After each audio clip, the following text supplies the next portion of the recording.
Ako po si Julie, 25 years old at nagtatrabaho bilang photographer para sa isang production company dito sa Makati. Panganay ako sa 3 magkakapatid at ulila na kami sa ama. Si mama na lang ang naiwan sa amin. Maraming nagsasabi na kamukha ko si Camille Prats noong dalaga pa ito. Pareho kaming cute at masayahin ang aming mukha. Ang totoo niyan ay masayahin talaga ako.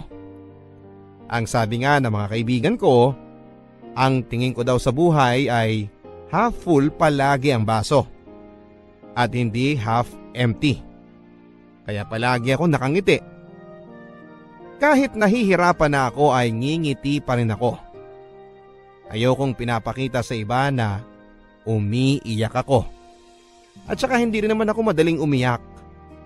Pero kapag umiiyak ako, buhos po talaga. Alam mo Papa Dudut, matindi rin ako kung magkagusto sa boys. Lalo na noong high school ako. Hindi ako nahihiyang magbigay ng love letter o kaya kapag may libreng oras ako ay sinusundan ko yung taong gusto ko.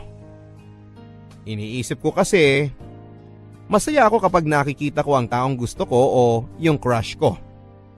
Nagkakaroon ako ng inspirasyon, makita ko lamang siya. Natutuwa ako kapag napapangiti ko siya. Sa akin ay okay na yon. Hindi na niya kailangang magkagusto pa sa akin. Pero syempre mas okay kung magkakagusto siya, hindi ba? Pero okay lang kung hindi naman. Nadala ko yung mga ganitong pag-uugali hanggang sa mag-college ako. Papunta pa lang ako sa freshman orientation namin nung una kong makita si Roman. 24 lang siya noon pero nasa final year na sa law school.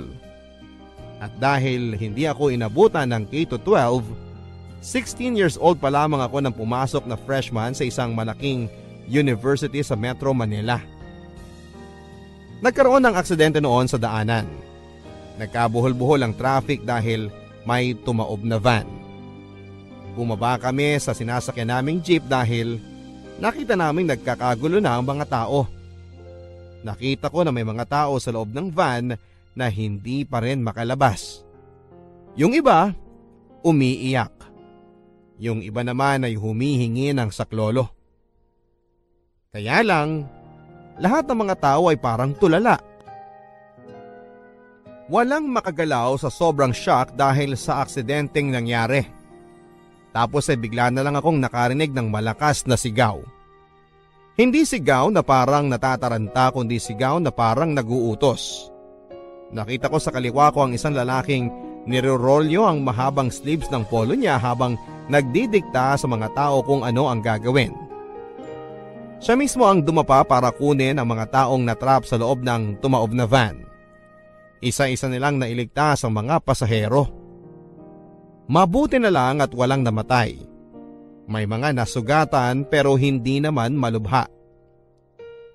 By that time ay dumating na ang rescue team kaya nabigyan ng emergency treatment ang mga nasugatan. Nagpalakpakan ang mga tao nang mahugot ni Roman ang huling tao sa van. Doon ako unang humanga at nagkagusto sa kanya. Nung una kong nakita si Roman, Papa Dudut, ay hindi ko alam na iisa lang pala ang pinapasukan naming university. Pero dahil magkaiba kami ng kurso ay hindi ko siya nakikita. Nagkita na lamang kami nang muli kaming nagkabanggaan sa library. As in literal na banggaan talaga. Medyo clumsy rin kasi ako kaya hindi ko siya napansin. Pero siya yung nagsorry sa akin habang tinutulungan niya akong pulutin yung mga gamit ko. Ako naman ay natulala na lamang. Wala akong nasabi kundi okay lang. Yun lang. Hanggang sa umalis na siya, sayang. Hindi ko man lang natanong kung ano ang pangalan niya. Ang kisig ng mukha niya, Papa Dudut. Sa malayo medyo matatakot ka kasi mukhang domineering. Pero sa malapitan, parang masasabi mo sa kanya lahat ng problema mo kasi alam mong makikinig siya. Pero mabait siguro akong tao, Papa Dudut, kasi may extra blessing akong natanggap mula sa langit. Naiwan ni Roman ang ID niya sa counter na hiniraman niya ng libro. Student assistant yung kaibigan ko kaya nakuha ko kaagad yung pangalan niya. Pati yung kurso, student number at napasigaw na lamang ako ng "Thank you Lord." Mula noon ay pinuntahan ko na siya sa building nila. Inalam ko yung schedule niya pati yung mga lugar na madalas nilang tinatambayan ng kapareho niyang mga law students. At dahil may camera ako na may telephoto lens, madalas ko siyang nakukunan mula sa malayo. Naglalakad, nag-aaral, nakikipag-usap sa mga kaibigan. Sa madaling salita ay naging stalker ako ni Roman Papadudut. Hindi naman unusual na may dala akong camera kasi visual communication ang kurso ko. Required kaming mag-submit ng photos ng iba't ibang tema. Nagkataon nga lang nakasama si Roman sa mga pictures. Kapag landscape, nandun siya sa tabi ng puno. Nag-aaral. Kapag cityscape ang tema, naglalakad siya habang isang luma at mataas na building ang nasa likuran niya. Kapag portraiture, puro mukha niya. Wala akong magagawa. Inspired ako kapag siya ang kinukunan ko, Papadudut. Yun nga lang, hindi ko alam na napapansin na pala niyang sinusundan ko siya. Ang ganda ng kuha niya rito, di ba? Ang soft ng tapo ng ilaw sa harap tapos may highlight sa buhok. Ikaw talaga, basta inspired ka, ang gaganda ng kuha mo. Lalo na kung kasama si attorney sa picture. Uy, mabuti hindi ka niya nahuhuli na kinukunan mo siya. Hindi ko alam kung alam niya. Parang deadman naman siya pag nakikita niya ako. Pero one time, hindi ko alam kung mainit yung ulo niya. Nung kukunan ko na siya habang nakaupo sa bench sa labas ng building nila, dapat tingin siya sa akin. Ang sama ng tingin. Kaya bigla akong inimos yung camera ko. Kunwari kukunan ko ng picture yung puno sa harap ko. Nakakatawa ka talaga. Kung ako yun, baka tumakbo na ako bago mapahiya. Hindi naman siguro ako hihiyain ni attorney. Mukha naman ako mabait. Tsaka may legitimate excuse naman ako para kumuha ng pictures. Yun nga lang, may iba rin akong intensyon. Oy, huwag mo sabihin ikaw ang manliligaw, ha? Oy, hindi ah. Pero pwede rin. Kaya lang, baka pagkaharap ko na siya, matulala na naman ako. Tapos wala akong masabi. Kagaya nung nagkabanggaan kami sa library. Uy, ang tagal na nun, ah. Patapos na yung SEM, nahihiya ka pa rin. Hindi ko nga alam eh. Kahit sa malayo, kumakabog yung dibdib ko sa sobrang kabe. Di lalo na ako sa malapitan. Baka atakihin na lang ako sa puso. Malamang. Excuse me, ikaw si Julie? Ha? Ikaw si Julie? Oo, ako nga attorney. Ano? Ako si Julie. Hi! Huwag ka masyado maging friendly sa akin. Ha? Kailangan kong i-confiscate yung SD card ng camera mo. SD card ko? Bakit? I believe majority ng mga kuha mo sa SD card mo ako ang subject. At dahil hindi ka nagpaalam sa akin, pwede kong i-confiscate ang mga kuha mo. Ha? Nagkataon lang nakasama ka sa picture pero hindi naman ikaw ang main subject eh. Kahit tignan mo pa, oh. Tsaka akin to. Akong may-ari ng mga picture na kinunan ko, hindi ikaw. Alam mo, Miss Julie, I suggest huwag ka na makipag-argue sa isang law student tungkol sa ownership rights. Pero... Ibigay mo na sa akin yan. I-delete ko na lang. Huwag mo nang kunin. Please naman oh. No. Akin na. Please. Bigay mo na. Nagsabi na naman ng please eh. Ito na nga. Thank you. Lagot, paano yung mga plates mo? Uy, nakita mo lang yung asawa mo, nabaliw ka na. Hindi. Nakita ko lang siya. Naging con artist na ako. Yung lumang SD card ko yung binigay ko sa kanya. Yun yung SD card na wala siya sa picture. Pinagpalit ko habang nagtatalo kami kanina. Ay, grabe siya oh. Siyempre naman no, pinaghirapan ko yung mga pictures na kinunan ko sa kanya. Ibibigay ko lang. Hindi no. Ay, malamang pag nakita niya yung laman ng SD card, magwawala yun. Hahantingin ka nun. Di mabuti. Next sem, siya naman ang maghahabol sa akin. Baliw!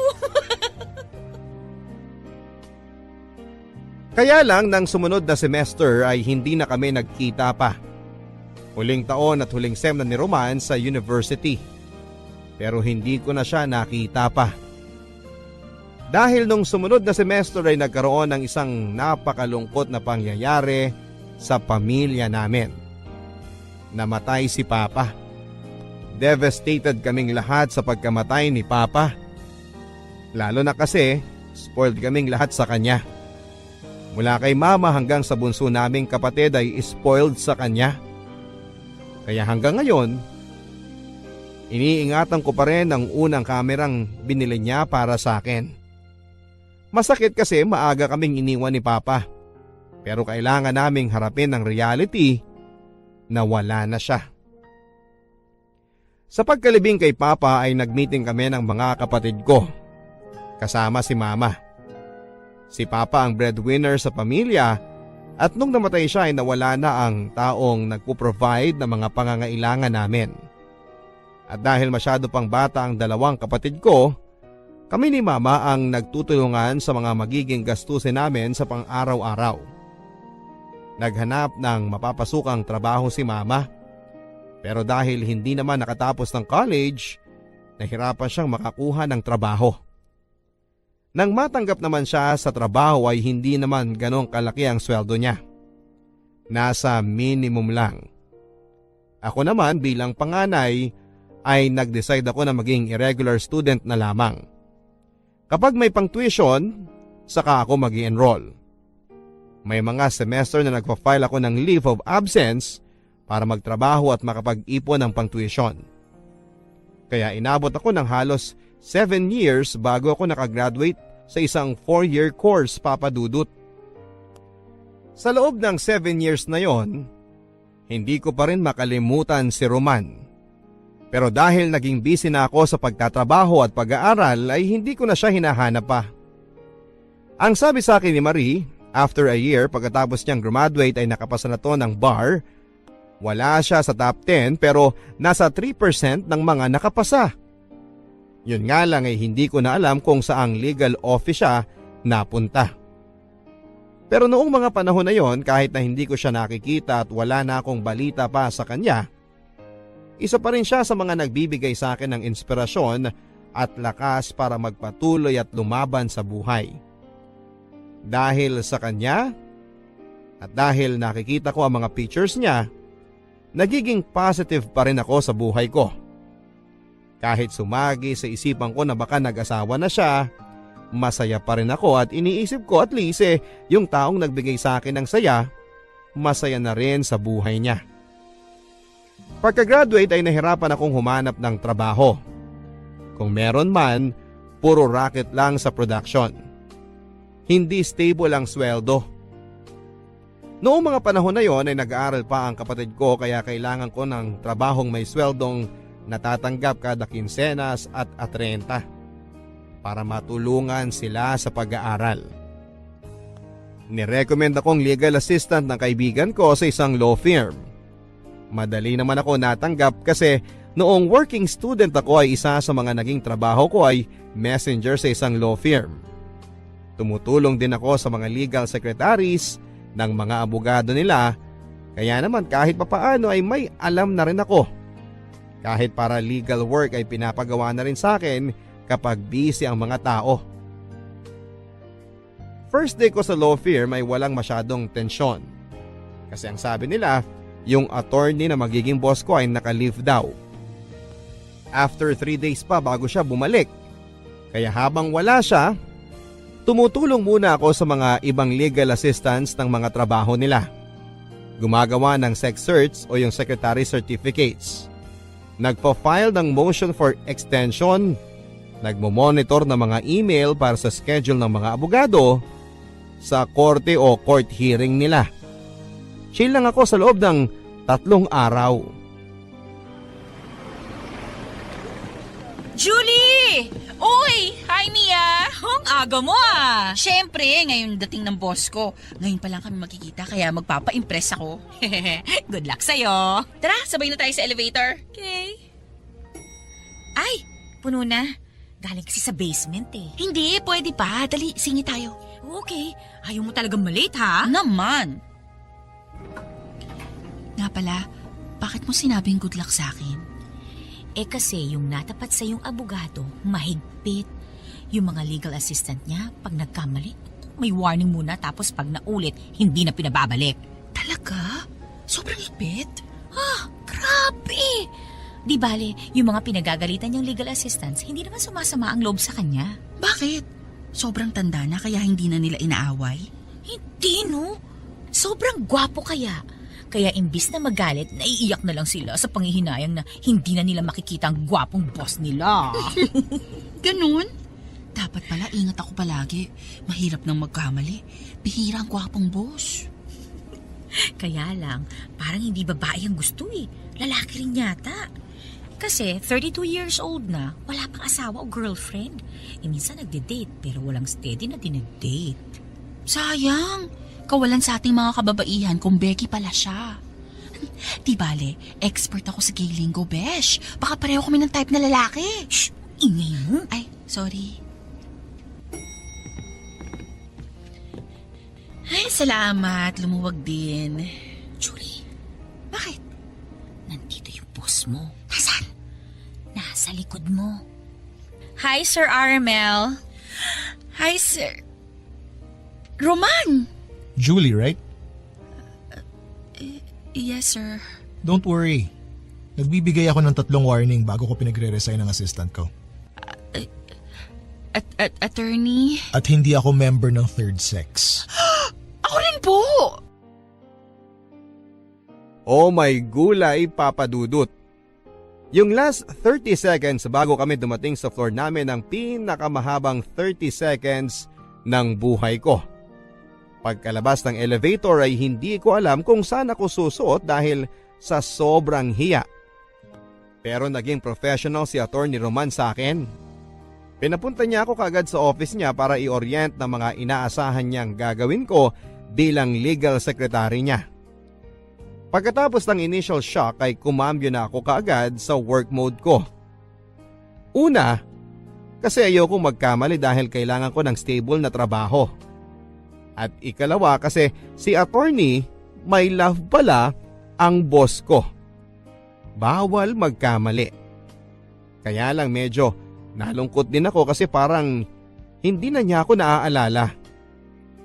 Sa bagay, 7 years ago na rin yon at nagbago na rin ang itsura ko. Nagmature na. At isang beses lang kami nagkausap. Okay lang sa akin. May bonus inspiration na uli ako. Thank you, Lord. Sa loob ng mga sumunod na araw, papadudot kung merong gagawing evaluation sa aming mga legal assistants, siguradong excellent ang makukuha kong grade. Paano ba naman kasi ako palagi ang nauuna sa office namin at halos kasabay ko na yung maintenance ng building na pumapasok sa umaga. Bago dumating si attorney ay handa na yung mga papeles na kakailanganin niya for the day. Handa na rin ang coffee niya. Black na may 3 sachet ng brown sugar na kasama. May kasama pang konting kakanin na binili ko sa may amin. Kaya naman talagang masarap na pang merienda yon o kaya naman pang almusal. Nung una kong dinalhan si attorney noon ay tumaas ng konti ang kilay niya. Parang sinasabing, ano to? Bribe? Ngumiti na lang ako at sinabing, hindi po attorney, energizer. Kinain naman niya at nagustuhan niya. Kaya tuwing umaga ay nagdadala ako ng kakanin para sa kanya. Akala tuloy ng mga nagtitinda noon sa amin, meron akong boyfriend na mahilig sa kakanin. Ang sabi ko na lang malapit na, sabay tawa. Masipag ako magtrabaho at mabilis akong matuto. Sa katunayan ay madali kong natutunan ang hierarchy ng mga abogado sa opisina namin. Associate ang tawag sa mga bagong pasok ng abogado. Senior associate naman ang tawag sa mas matagal na ng konti sa kanila. Tapos junior partner at ang pinakamataas ay senior partner. Si attorney ay senior associate pa lang pero ang chismis sa opisina, before the year ends ay gagawin siyang junior partner. Magaling siya Hindi ko pa siya nakikita in court pero ang sabi nila kapag alam nilang si Atty. Roman ang abogado, medyo natatakot ang kalaban. Nalaman ko din na kahit saan pala ay merong discrimination. Kahit sa isang law firm ay siguradong hindi sadya o glaring pero meron. Minsan kahit na hindi namin trabaho ay pinapagawa sa amin. May mga nagpapabili ng pagkain, nagpapabitbit ng mga bag nila sa sasakyan, papupuntahin ka sa bahay nila para pick upin ang ilang mga documents, tapos ay makikidaan pa sa pinalonde nilang suit total on the way naman daw. In other words, hindi lang kami legal assistants, kundi personal na secretary din nila. Ako, okay lang sa akin kahit pagpalinisin ako ni Atty. Roman ng kondo niya. Si Atty. May love naman yun Para sa kanya ay gagawin ko. Kaya lang naaawa ko sa ibang legal assistant. Lalo na kay Mia na napunta sa kanya yung isang babaeng lawyer na medyo matapobre. Yung kapag tinitingnan ka, alam kong peke o branded ang suot mong damit at alam kong may K o wala ang suot mong jewelry. Sa tuwing pinapagalitan ni Atty. Casey si Mia, parang akala mo may nakuha siyang alipin. Pero bumabawi naman ito. Kapag alam niyang napaiyak niya si Mia, kinabukasan ay nagdadala to ng lunch para kay Mia. Ang sarap ng lunch mo ha. Alam mo na kung bakit. Ba't hindi ka kasi magpalipat ng lawyer? Hindi pwede. Dahil kay Atty. Casey kaya ako napasok dito. Isa pa, bumabawi naman siya pag alam niyang pinagalitan niya ako. Tapos uutusan ka niya uli ng mga personal errand niya. Okay lang yun. Sanay na ako. Pag nag-a-abroad naman siya, may pasalubong ako, no? Yung pagkain na binibigay sa eroplano? Halata ba? Oo. O bakit ikaw? Kahit hindi mo na trabaho, ginagawa mo pa rin para kay Atty. Roman. At least si Atty. Roman, hindi niya ako inuutusan. Ako na yung nagkukusang gawin yung ilang personal errands niya. Minsan nga kahit ayaw niya, ginagawa ko pa rin. Papagalitan niya ako pero alam ko, grateful siya sa ginawa ko kasi nakakatulong ako para mabawasan yung maliliit na bagay na medyo toxic para sa kanyang gawin. May gusto ka kay Atty. Roman, ano? Shh! Huwag mong ilakas! At least ako may motivation para gawin yung ginagawa ko. Tsaka magaling si Atty. Roman. Hoy, magaling din naman si Atty. Casey Marami na nga ako natutunan sa kanya. Magaling ba yung puro motion for extension ng pinapagawa sa'yo? Pa-extend ng mga kaso? Tsaka anong natututunan mo? Umiyak ng tahimik? Julie? Attorney! Nakabalik na kayo galing sa korte sa Bulacan? Obviously. At mukhang hindi mo narinig kasi may iba kayong pinagkakaabalahan. Sorry, sir. Julie, balik na ako sa table ko, Okay. Napa-photocopy mo na ba yung pleadings na pinapafile ko sa korte kahapon? Opo, attorney. Nasa table nyo na po. Good. Julie? Attorney? Na-appreciate ko yung mga ginagawa mo para sa akin pero sana, kung anong advice mo sa kaibigan mo, sundin mo rin. Hindi kayo alalay. Huwag niyong ibaba ang sarili niyo dahil ang nagkataong mas mataas ang ranggo namin sa inyo dito sa office. Sir, narinig niyong usapan namin? Ibig sabihin... Narinig kong pinag-uusapan niyo si Atty. Casey. Okay. Pareho kaming senior associate ni Atty. Casey. Kaya sana, huwag niyo siyang pagchichismisan. Sorry, attorney. Huwag mong gawing forever ang pagiging legal assistant. May iba ka pang skills na pwede mong pagkakitaan. Ano pong ibig niyong sabihin? Nagkibit balikat na lamang si Atty. Roman sabay pasok na sa office niya. Anong ibang skills ang sinasabi niya, Papa Dudut? Office skills? Alam kaya niyang nagsa-sideline ako kapag weekend para madagdagan ang kita ko? Bigla tuloy akong nahiya. Pero tuloy pa rin ako sa ginagawa kong pagtulong kay Atty. Roman. Wala namang masama. Isa pa ay masaya akong nakakatulong sa kanya. Papa Dudut, nakalimutan kong sabihin na kaya din pala ako medyo asar kay Atty. Casey kasi bukod sa pagiging arogante, ay may gusto rin siya kay Atty. Roman. Technically, karibal ko si Atty. Casey kay Atty. Roman. Hindi lang yun chismis, Papa Dudut. Nakikita namin kapag magkasama sila. Gusto niyang laging nakahawak sa braso ni Atty. Roman. Si Atty. Deadma. Kapag nakikita ko nga sila ay parang gusto kong pumagitna na sa kanila at paghiwalayin silang dalawa. Kaya lang, legal assistant lang ako. Wala akong karapatan. Julie, pasok ka rito sandali please. Hi, Julie. Hi, Attorney Casey. Ano yan, Attorney Roman? Kailangan ni Attorney Casey nung manifestations na pinagawa ko sa'yo kanina. Tapos na ba? Opo, tapos na. Wow, Roman. Very efficient talaga ng sekretary mo. Palit na lang tayo. Sanay na sa'yo si Mia. Sanay na sa akin si Julie. Huwag mo nang guluhin ang sistema. Ang selfish mo naman. Ano, Julie, payag ka? Po? Mabait naman ako eh. Tsaka pag nasa akin ka, papalitan natin ang style mo ng pananamit. Gagawin kitang mas feminine, hindi yung puro maong at polo shirt ka na lang. Mas efficient para sa akin yung maong at polo shirt. Roman naman, babae si Julie, wag mong gawing one of the boys. Alam kong babae siya. Opo, babae ako. Sabagay, kaya siguro yung messenger sa 7th floor may crush sa'yo. Alam mo ba yun, Roman? Hindi ako interesado. Alam mo, Julie, bagay kayo ng messenger. Ano ang pangalan nun? Si Ernie po. Kaibigan ko lang yun. Mas kaibiganin mo pa, Julie. Pareho kayong masipag, pareho kayong rank and file. I'm sure magiging compatible kayo sa isa't isa. Parang kami ni Roman. Bagay kami, hindi ba? Stop it, Casey. Hindi ka nakakatawa. Hindi naman ako nagpapatawa eh. Dapat kasi kung kanino ka lang bagay, doon ka lalapit. Hindi mo pwedeng abutin yung mga bagay na hindi mo kayang abutin. Hindi ba, Julie? Pwede naman pong tumungtong sa hagdan pag hindi na maabot. Ano? Nangiinis ka ba? Ay, hindi po, Attorney Casey. Pinatatawa ko lang kayo kasi masyado kayong seryoso ni Attorney Roman. Talaga? Katulad nung pinatawa mo ako nung maling SD card ang binigay mo sa akin dati. Maling SD card? Sige ba, kukunin ko lang yung pinapagawa nyo? Anong SD card? Private joke. Naaalala niya, Papa Dudut. Naaalala pa rin niya ako. Naaalala pa rin ako ni Attorney. Halo-halong emosyon ang naramdaman ko pagkatapos ko sa office ni Attorney Roman. Masaya kasi ang ibig sabihin, hindi niya ako nakalimutan. Takot kasi ibig sabihin nun, baka gantihan niya ako sa maling SD card na ibinigay ko noon sa kanya.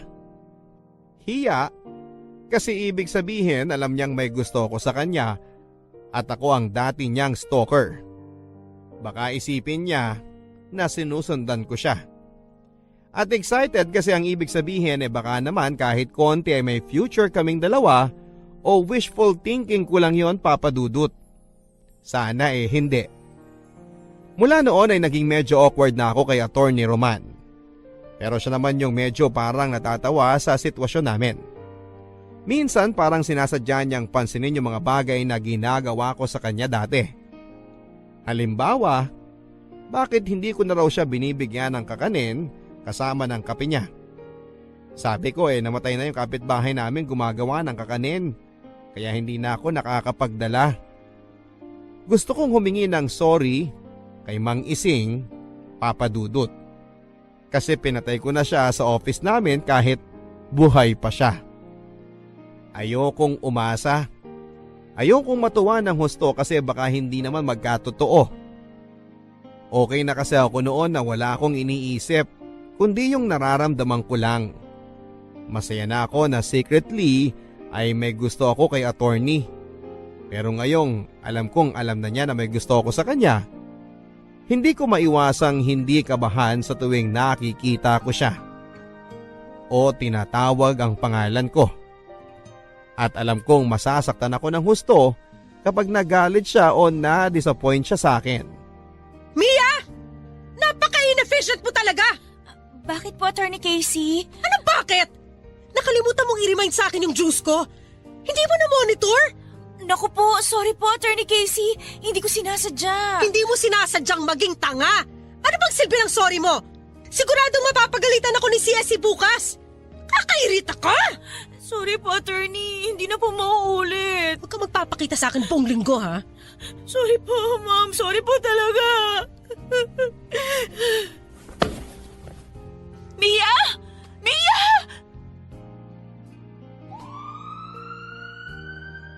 Oh, tapos ng palabas. Ba't nandito pa kayo sa labas? Nagkamalay na si Mia. Pinadala ko na lang sa ospital para makasigurong hindi nabagok ang ulo niya at lalo maging inefficient. Hindi maganda yung sinabi mo, Casey. Bakit? Kasalanan ko bang hinimatay siya? Hindi ko naman siya sinaktan. Mahina kasi ang loob. Kaya kinakayan-kayanan niyo siya. Ano? Julie! Matagal na nagtitiis sa inyo si Mia, Attorney Casey. Hindi niya kayo sinasagot dahil may utang na loob siya sa inyo. Pero wala kayong karapatang insultuhin ang pagkatao niya. Sekretary niyo siya, hindi niyo siya alalay o alipin. Abogado pa naman kayo, hindi kayo marunong kumilala ng karapatang pantao ng bawat nilalang? Roman, patigilin mo sekretary mo kundi irereklamo ko siya sa senior partner natin para mapaalis na yan. You don't have to do that. Bago mo siya maisumbong, paalisin ko na siya rito. Attorney... I'm sorry, Julie. Tama ka, pero hindi tama ang ginawa mo. Hindi ko mapapalampas yon sa isang subordinate. Okay lang, Attorney. Huwag na kayong mag-abala na sisandehin ako. Magre-resign na lang po ako. Kahit masakit, Papa Dudut, ay nag-resign ako. Pero hindi masama ang loob ko. Ang tanga ko pagdating sa pag-ibig, no, Papa Dudut. Hindi na nga ako kinampihan ng taong mahal ko. Naiintindihan ko pa kung bakit niya ginawa yon. Ayokong maging minus point sa kanya ang pagkakaroon ng sekretary na walang manners at paalaaway. Ayokong dahil doon kaya hindi siya gagawing junior partner kasi kapag nangyari yon, ako ang unang malulungkot. At saka ang sabi naman niya, meron akong ibang skills na pwede kong magamit kung sakali. Kaya hindi ako natatakot na mag-resign. Nanghihinayang lang ako kasi malaking tulong sa pamilya namin yung 15 at 30 na siguradong sweldo ko. Pero kilala ko yung pamilya ko. Alam ko na maiintindihan nila kung sakaling tipid muna kami hanggat hindi ako nakakahanap ng kapalit na trabaho. Nagbigay ako ng 2 weeks notice sa opisina para makahanap sila ng ipapalit sa akin at ma-endorse ko ng maayos sa papalit sa akin ng trabahong iiwanan ko sa kanya. Si Attorney Roman, hindi ko alam kung galit sa akin o masama ang loob kasi masyadong formal ang trato sa akin. Parang ako ang sinisisi niya na nag-resign ako. Pagdating nung huling araw ko sa opisina, nagpaalam ako kay Attorney. Attorney Roman, Yes? magpapaalam na po ako sa inyo. Maraming salamat po sa lahat. Sa lahat ng ano? Sa kabutihan nyo, sa mga itinuro nyo sa akin, at sa mga advice nyo sa akin. Yun lang? Opo. Sigurado ka? Okay, magiging honest na ako. Salamat kasi ikaw ang naging inspirasyon ko habang nagtatrabaho ako dito. Dahil sa'yo, naging masaya ako. At sorry kasi na-disappoint ka sa akin dahil sa ginawa ko kay Attorney Casey.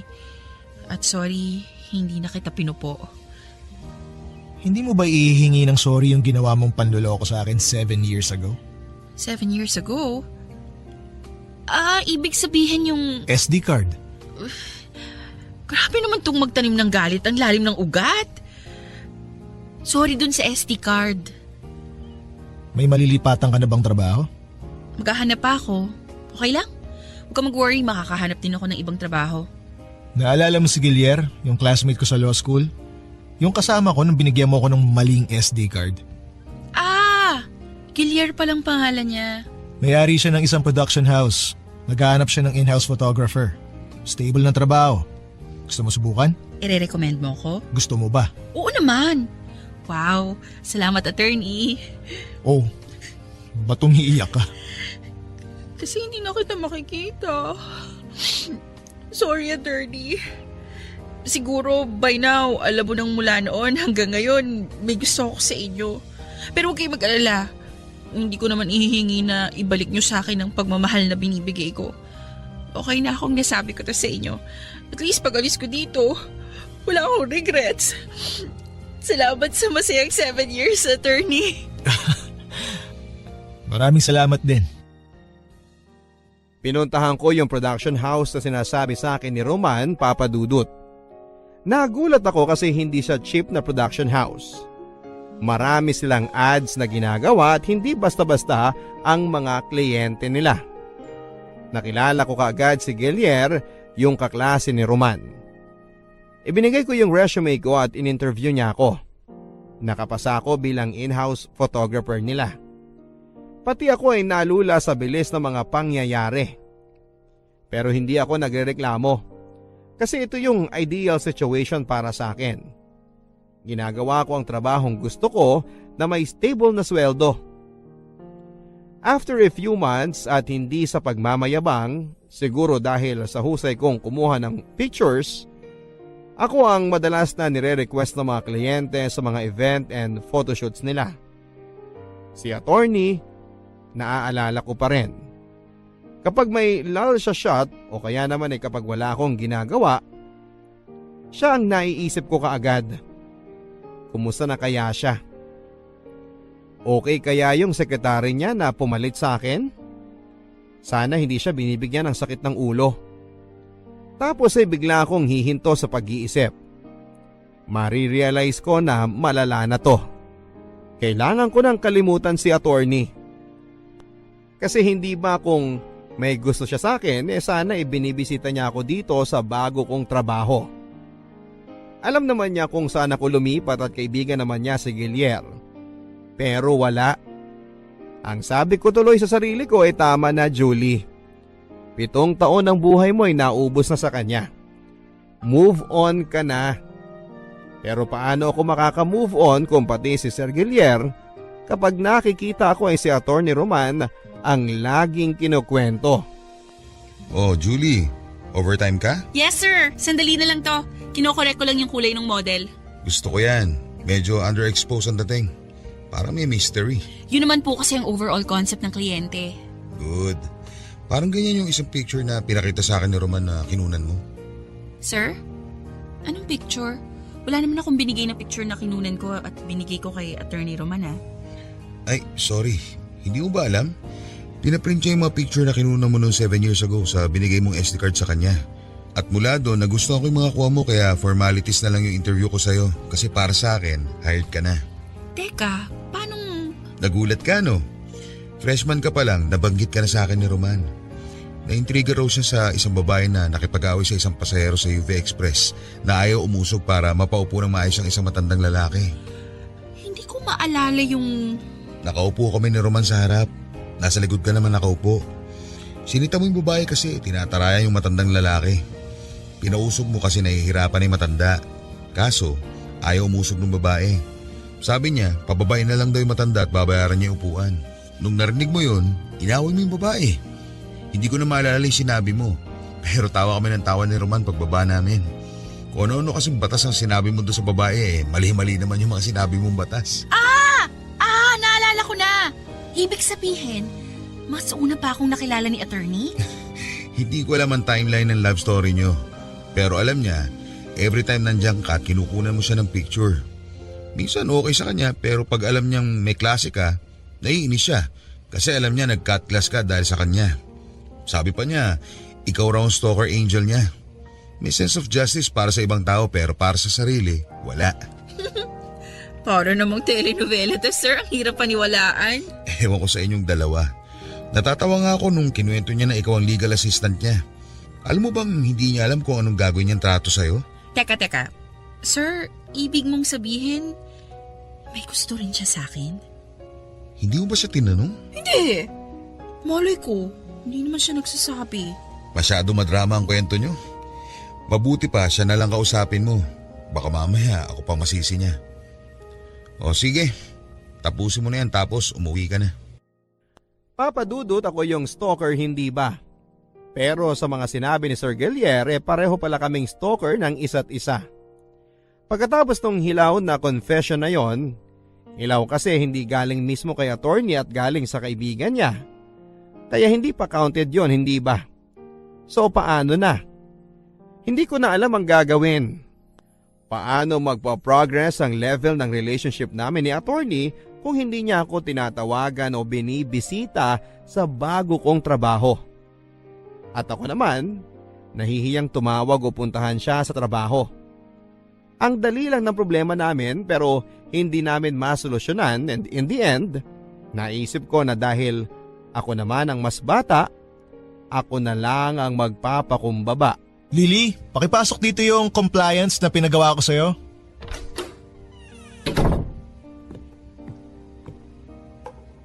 Ano to? Humingi ba ako ng coffee at pagkain na… Julie! Long time no see. Kung hindi pa talaga ako pupunta dito, hindi mo ako pupuntahan sa trabaho ko? Bakit naman kita pupuntahan sa trabaho mo? Di mo ako kukumustahin? Sinasabi naman ni Gilier sa akin kung anong ginagawa mo sa opisina niyo, kaya alam ko kung okay ka o hindi. Alam mo, nakakaloka ka. Ako? Bakit? Gusto pa talaga babae yung manliligaw sa'yo? Liligawan mo ako? Depende. Depende sa ano. Kung magpapaligaw ka. Baliw ka talaga. Nagkwento sa'yo si Gilier ano? Marami siyang kwento sa akin. Alright, let's make this right. Ha? Paanong… Julie, pwede ba kitang ligawan?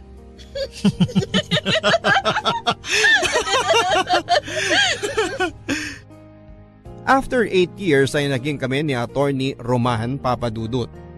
Ang haba at ang corny ng love story namin. Puro hit and miss pero sa bandang huli, na-hit din. Apparently, hinanap din niya ako pagka-graduate niya. Pero dahil naging abala na sa bar at sa trabaho ay hindi na niya ako pinursu. At noong nakita niya akong muli, nagulat daw siya. Gusto na raw niyang itanong kung bakit ako nandun sa law office o kung saan daw ako nagpupunta, pero pinigilan niya ang sarili niya dahil siya ang boss ko. Sa ngayon ay magto 2 years na kami ni attorney. Hindi na namin kailangang i-stalk ang bawat isa para ipakita ang pagmamahal namin. Sana na-inspire ang mga tagapakinig ninyo sa kwento namin ni Roman Papadudut. Alam kong hindi lahat ng kwento ng pag-ibig nyo sa Barangay LS nagtatapos ng happy ending at may forever.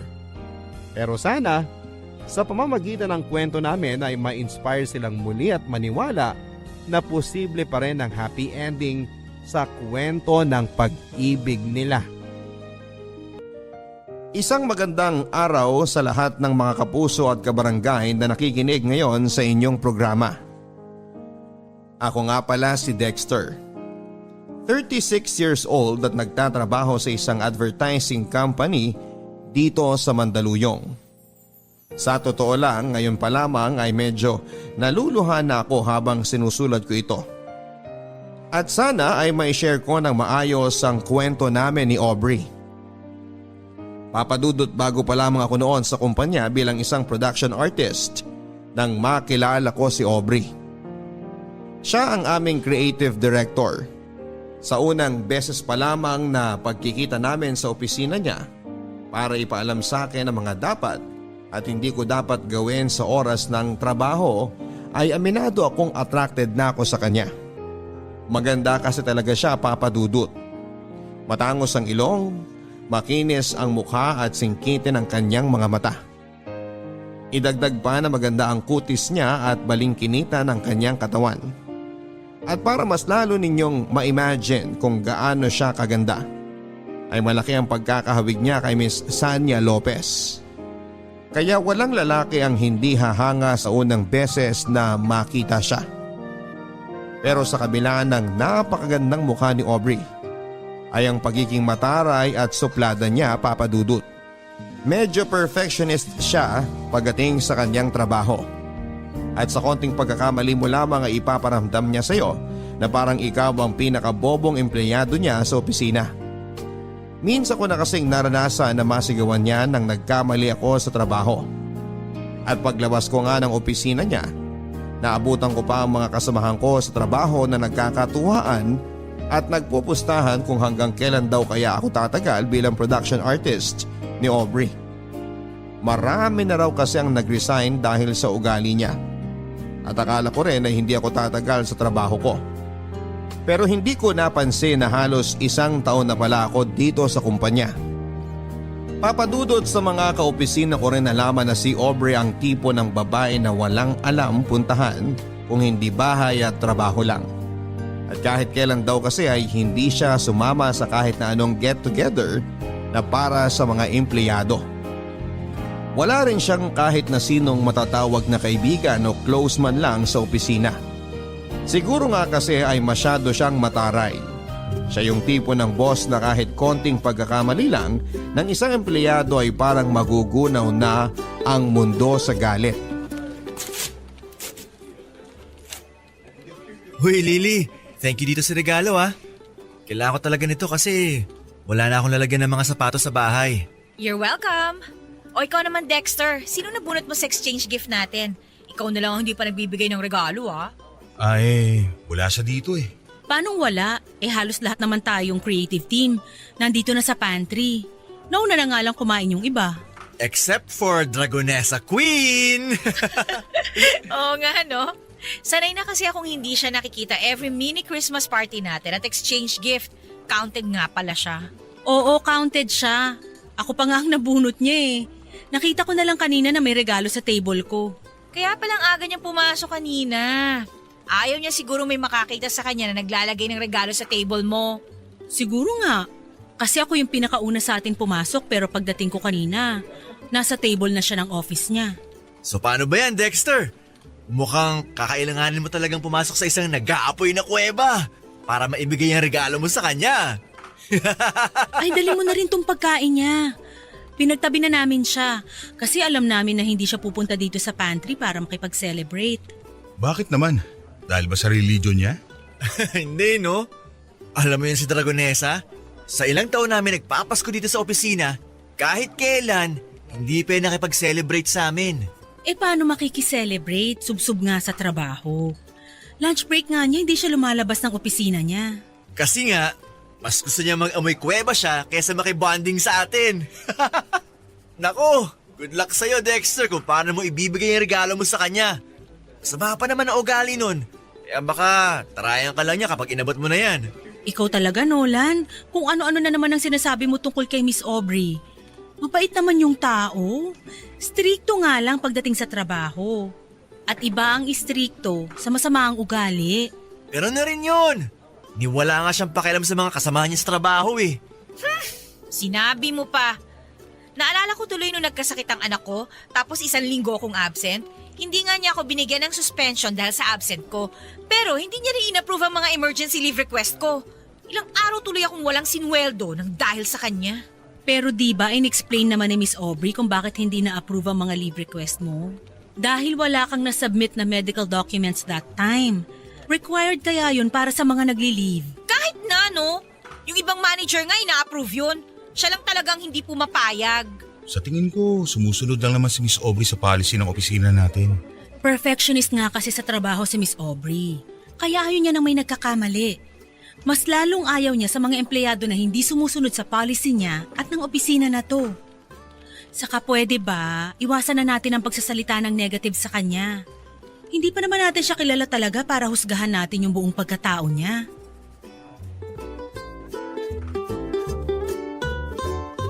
Papadudot, tama naman ang office mate ko na si Lauren sa mga sinabi niya. Istrikta si Aubrey pagdating sa trabaho pero hindi ibig sabihin noon ay masama ng ugali niya. Gusto niya lang na maayos ang mga trabaho namin sa opisina. Lahat ng malamig na pakikitungo niya sa amin at kasungitan niya ay ginagawa niya yon para mas ayusin namin ang kanya-kanyang trabaho. Isa pa ay hindi naman talaga namin siya kilala para husgahan sa kung sino talaga siya. Papadudot natapos ang mini Christmas celebration na walang Aubrey na dumating para makijoin sa amin. Ang sabi ni Lauren ay normal na raw yon. Mas magugulat pa raw sila kapag bigla na lang sumulpot at nakikain si Aubrey. Kagaya ng dati ay nakakulong lamang siya buong maghapon sa opisina niya. Ni hindi ko siya nakitang lumabas para kumuha ng pagkain o inumin. Medyo pinoproblema ko tuloy kung paano ko ibibigay sa kanya ang regalo ko at ang ibinili na pagkain sa akin na para sa kanya. Sa totoo lang, Papadudot, ay natuwa ako ng pangalan niyang nabunot ko para sa exchange gift namin. Kahit noong una ay napapaisip na kagad ako sa kung ano kayang regalo ang ibibigay ko sa kanya at kung paano ko yon iaabot. Pero mas nangibabaw pa rin ang tuwa dahil magkakaroon ako ng dahilan para makausap siya ng hindi related sa trabaho. Sa totoo lang, para kasing ang hirap niya kasing lapitan at kausapin. Lalo na kung hindi trabaho ang pag-uusapan. Kaya naman magkahalong kaba at excitement ang naramdaman ko habang inaabangan ko siyang lumabas ng opisina niya. Kaya lang nang ma-imagine ko na baka tama si Nolan at tarayan niya lang ako kapag binigay ko sa kanya ang regalo, ay nag-decide akong ilagay na lang yon ng palihim sa opisina niya.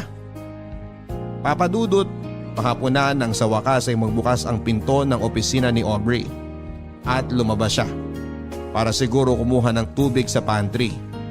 Saglit akong pumasok sa opisina niya at nilagay ang regalo ko para sa kanya, pati na rin ang pagkain.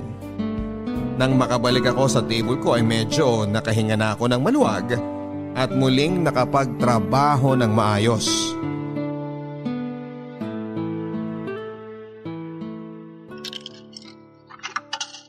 Grabe, ang lamig sa loob.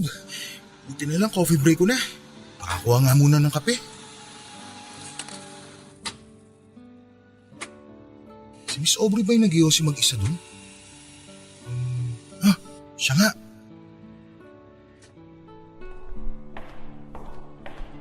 Miss Aubrey, gusto mo ng kape? Hindi, okay lang. Salamat. Ikaw, Yossi, gusto mo? Meron pa akong extra. Hindi po kasi ako nagsisigarilyo eh. Magkakape lang po talaga ako kasi sobrang lamig po doon sa loob ng opisina. Pwede ba wag mo na nga akong pinupo? Mas matanda ka pa kaysa sa akin. Okay, sige. Break time mo ba? Tapos ka na sa trabaho mo sa loob? Oo, hinihintay ko lang yung ipapasa na bagong theme sa akin ni Lauren para sa next project natin. Gagawin ko na rin kagad yung cover design mamaya para makita mo. Buti naman, para hindi tayo palagi naghahabol sa deadline. Ayoko kasi talaga na natatambakan ng trabaho. Sabi nga nila sa loob, 2 weeks ahead daw sila palagi sa deadline na binibigay ng mga client natin. Hindi ko kasi gusto na nasasanay silang pumipetiks-petiks kahit may mga bagay na dapat pang trabahuhin at tapusin. Sa bagay, mas okay naman talaga yun. Para hindi tayo napipressure palagi sa deadline. Salamat nga pala dun sa regalo mo. Wala yun. Saan mo pala nabili yun? Tsaka, paano mo nasigurado na wala pa akong kopya nun? Alam mo kasi, ilang taong ko nang hinahanap yung librong yun eh. Nakita ko kasi yung bookshelf mo sa office at yung collection mo ng mga libro. Pareho kasi kayo ng collection ng tita ko eh. Kaya napansin ko na parang kulang ka ng isang title ng book na yon. Talaga? Mahilig din siya magbasa ng novel? Oo, lalo na ng mga romance novel. Actually, kung mapapansin mo nga, medyo luma na yung binigay ko. Hiningi ko lang kasi yun sa kanya. Kaya dinagdagan ko na lang ng imported na tsokolate yung regalo ko sa'yo. Okay lang. Ako nga sobrang hirap na hirap talaga akong hanapin yun eh kasi laging out of stock. Ilang beses na ako nag-request sa mga bookstore pero wala pa rin. Kahit nga sa mga international online shop, hindi siya available. Buti pala yun talagang naisip ko iregalo. Sa totoo lang medyo nahirapan ako maganap na ibibigay sa'yo kasi parang halos lahat meron ka na eh. Hindi, no, ano ka ba? Anyway, thank you ulit dun. Na-appreciate ko yung pagiging observant mo sa loob ng opisina ko. Walang anuman. Alam mo, mag-iisang taon na ako dito sa kumpanya pero parang ngayon lang kita nakita ngumiti ng ganyan. Bagay pala talaga sa'yo. Ano bang sinasabi mo dyan? O sige na, babalik na ako sa loob. Huwag ka na magtatagal dyan ha, marami pa tayong trabaho.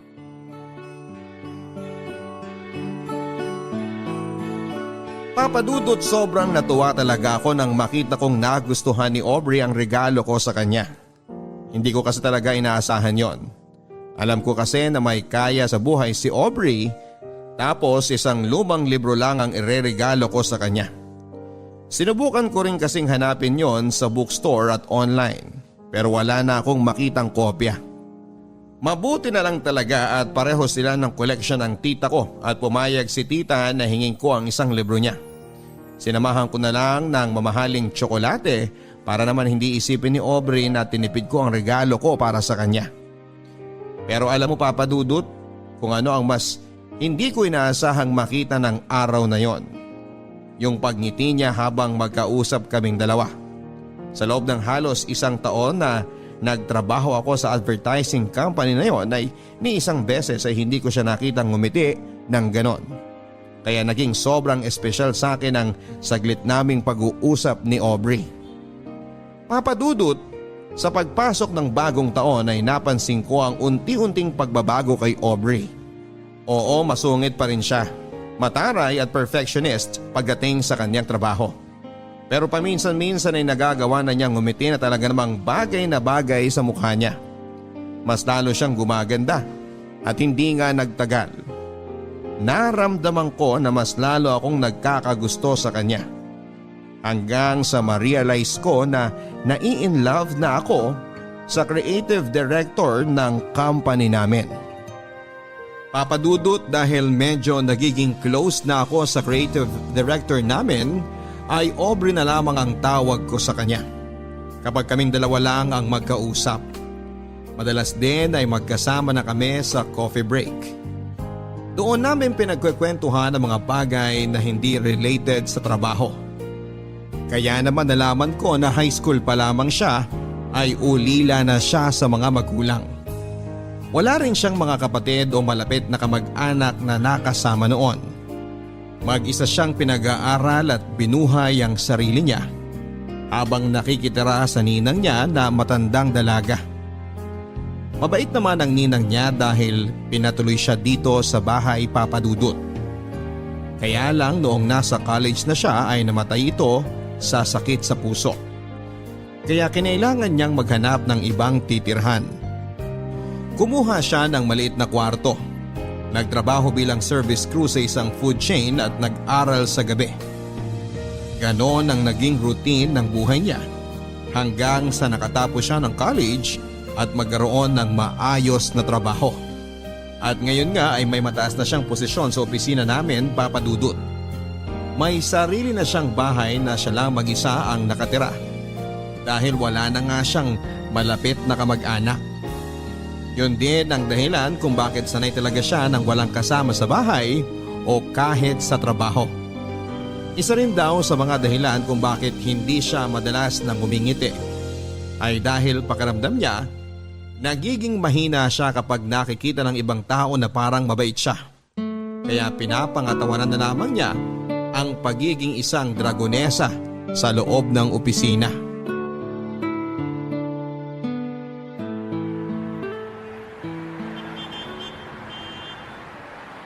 Ano ba yan? Wala pa rin tumitigil na taxi. Mukhang tama nga si Mr. Torres. Sobrang traffic na ngayon. Kaya pala siya nagmamadaling umalis pagkatapos ng dinner meeting natin kanina. Okay lang naman na matraffic basta may taxi. Kanina pa tayo dito hanggang ngayon wala pa rin pumapansin sa atin ng mga taxi driver. Ay, sakit na nga ng mga binti at paa ko dahil dito sa sapatos ko eh. Ganito na lang. Isang jeep lang yung bahay ng tita ko mula dito. Gusto mo, magpalipas muna tayo ng oras doon? Actually, reunion kasi namin ngayon. Ako lang yung absent sa aming magpipinsan. Ha? Bakit hindi mo sinabi na may kailangan ka palang puntahan? Sana ako na lang ang nakipag-meet kay Mr. Torres kanina. Okay lang. Ayoko naman na mag-isa ka lang humarap sa kanya kaya nagpumilit na rin ako sumama. Saka, maaga ako nagsabi sa kanila na hindi mo na ako makakapunta. Nandun naman yung parents at kapatid ko eh. Kung ganyan na may mga personal ka na lakad, pwede naman magsabi ka para hindi na kita naaabala. Hindi naman kasi ikaw ang dapat nakasama ko ngayon pero nag-extend ka pa ng oras para sa meeting na to. Ay, konti na lang talaga. Ipapasa ko na sa iyo ang korona ng pagiging overtime queen ko sa opisina. Wala pa rin namang tatalo sa'yo. Saka sabi mo nga diba, dapat tinatapos muna ang trabaho bago pumetics. Pero hindi na nga to parte ng trabaho mo at dapat kanina ka pa nakauwi. Trabaho ko na to tsaka ni Nolan. Bakit kasi ngayon pa siya umabsent kung kailan may meeting kami? If I know may hangover lang siya, how irresponsible. Oh, kumukunot na naman yung noo mo. Tama na nga yan. Pagsasamahin mo pa ang bad trip mo sa kanya at dito sa traffic ngayon. Pero ayun nga. Gusto mo bang sumama muna sa bahay ng tita ko ngayon? Malapit lang yun, promise. Ay, hindi na. Okay lang ako dito. Pumunta ka na doon. Dito na lang ako para maghintay ng taxi. Ano ka ba? Hindi naman kita pwedeng iwan dito na mag-isa. Isang jeep lang ang papunta doon sa kanila, kaya doon na lang tayo magpalipas ng rush hour. Hindi ba nakakahiya? Mababait ang mga pinsan ko. Saka nandun din naman ang parents ko eh. Pati yung makulit kong kapatid, sigurado makakasundo mo yun. Dati pa nga kita kinukwento sa kanila eh. Teka, ano namang kinukwento mo sa kanila tungkol sa akin? Na ano, Boss kita. Saka At saka ano pa? na maganda ka. Sobrang ganda. Ha? Ano yun? Bakit bumubulong ka dyan, Dexter? Wala. Tara na. Punta muna tayo sa tita ko. Tignan mo, walang galaw ng mga sasakyan. Mahihirapan lang talaga tayo kumuha ng taxi ng ganitong oras. Kaya nga mauna ka na lang na umalis. Pumunta ka na dun sa reunion ng family mo. Okay lang ako dito, promise. Tatawagan or iti-text na lang kita kapag nakasakay na ako ng taxi. Aubrey, I insist. Hindi ako alis dito hanggat hindi ka pa nakakasakay. Ayos lang talaga ako. Ito may taxi na, taxi! Ano ba yan? May laman pala. Ano? Hindi pa rin ba magbabagong isip mo? Ikaw din. Baka gabihin tayo dito. Ayaw na ayaw mo pa namang nasasayang ang oras mo. Kasi naman. Ay, nahihiya lang talaga ako eh. Huwag kang mag-alala.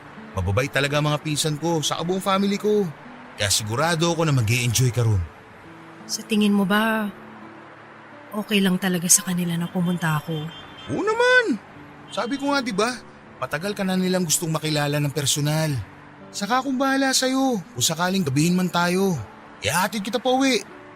Kaya tara na. Ako na magdadala nitong bag mo.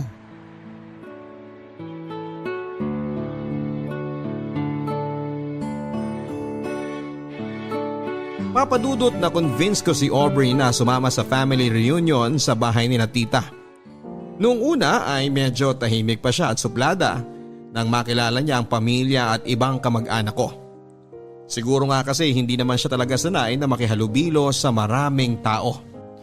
Pero nang lumapit na sa kanya ang nakababata kong kapatid na babae na totoo namang makulit at madaldal, doon na rin siya nagsimulang ngumiti at makipagkwentuhan.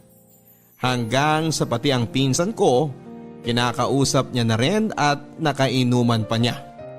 Kaya pumayag na rin siyang ihatid ko siya pauwi sa bahay niya pagkatapos ng reunion. Papadudot simula ng araw na yon ay mas nakilala ko si Aubrey. Yung totoong siya na hindi nagtatago sa pagiging isang dragonesa ng opisina.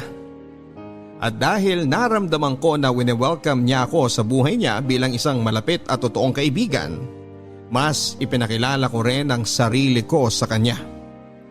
Kung dati-rate bahay at opisina lamang ang alam na puntahan ni Aubrey, nagkaroon na kami ng chance na dumaan sa coffee shop pagkatapos ng trabaho. Pero hindi para sa isang client meeting, kung hindi para kumain, magkape at magkwentuhan. Madalas din kapag weekend ay nasa bahay namin siya. Kung hindi sila magkakwentuhan ng kapatid kong babae, tumutulong naman siya sa pagluluto kay mami.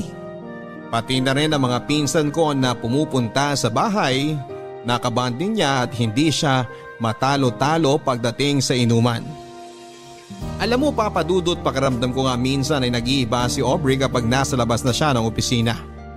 Nawawala na kasi yung pagpapanggap niya na mataray siya at sobrang perfectionist sa buhay. Kapag magkasama kami, nagagawa na niyang gumiti at tumawa. Nasanay ako sa ganong setup namin.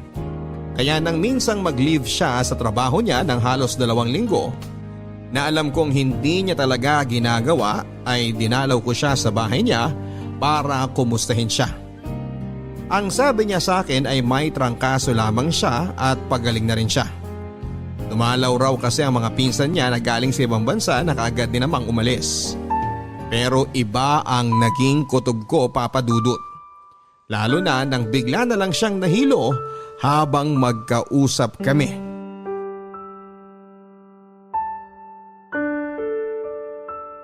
May hindi ka ba sinasabi sa akin, Aubrey? Siyempre wala. Ano namang itatago ko sa'yo? Ilang linggo ka nang wala sa opisina. Akala ko nga may trangkaso ka o sadyang masama lang ang pakiramdam mo. Kaya hindi mo nasasagot ang mga tawag ko. Sinabi ko naman na kanina ang dahilan, di ba? Nagkaroon ako ng bisita dito, umuwi yung mga pinsan ko, at bigla akong tinrangkaso pagkatapos nilang umalis. Ilang beses ko bang kailangan ulitin sa'yo yun? Pero sinabi mo rin sa akin noon na halos wala ka ng kamag-anak na malapit sa'yo. Wala ka nang nakakausap sa kanila. Bakit biglang may mga pinsan ka na darating tapos magagawa pang makitulog dito sa inyo? Hindi ba talaga pwede mangyari yon? Wala ba talagang tao na pwede maging concern sa akin at gusto ako makasama? Hindi naman sa ganun. Kasi kung may totoong tao nag-aalala sa'yo, ako yun. Magtapat ka nga sa akin. May sakit ka ba? Ano bang sinasabi mo? Pwede ba? Itigil na nga natin to pag-uusap na to. Wala akong sakit at wala akong tinatago sa'yo. Bakit ba kasi ang dami mong tanong? Concerned lang ako. Kasi syempre kaibigan mo na ako. Kaya nag-aalala ako sa'yo. Pero wala nga kasi akong tinatago. At wala rin akong dapat sabihin sa'yo. Tsaka sino ka ba? Sino ka ba sa buhay ko para mag-usisa ng kung anong-ano sa akin? Alam kong nasanay ka ng mag-isa. Walang sinasabi ng problema mo o nararamdaman mo. Pero inuulit ko, kaibigan mo ako. Alam mong handa akong makinig kahit ano pa yan. Umuwi ka na lang kaya. Kung ano-anong iniisip at napapansin mo eh. Dahil sigurado ako na may dapat akong malaman. Aubrey, ano ba? Pati ba naman sa akin magtatago ka pa? May ovarian cancer ako. At alam ko na may taning na ang buhay ko. Okay na ba? Masaya ka na sa nalaman mo? Pwede ka na bang umalis? Kailan pa? Bakit ngayon mo lang sinasabi sa akin to? Dahil hindi naman kailangan. Kaya ko to mag-isa eh. Sanay naman ako na mag-isa eh. Pero pwede mo namang hindi kayanin mag-isa. Kaya nga nandito ako eh. Kasi gusto kong iparamdam sa'yo na hindi lahat ng tao iniiwan ka. Meron pa rin nag-aalala at totoong nagmamalasakit sa'yo. Na hindi ko nga kailangan. Hindi ko kayo kailangan. Wala akong kailangan at kaya kong sarili ko kasi doon naman ako sanay. Bakit ba kasi ang kulit-kulit mo? Kaya ko nga eh. Kaya ko mag-isa.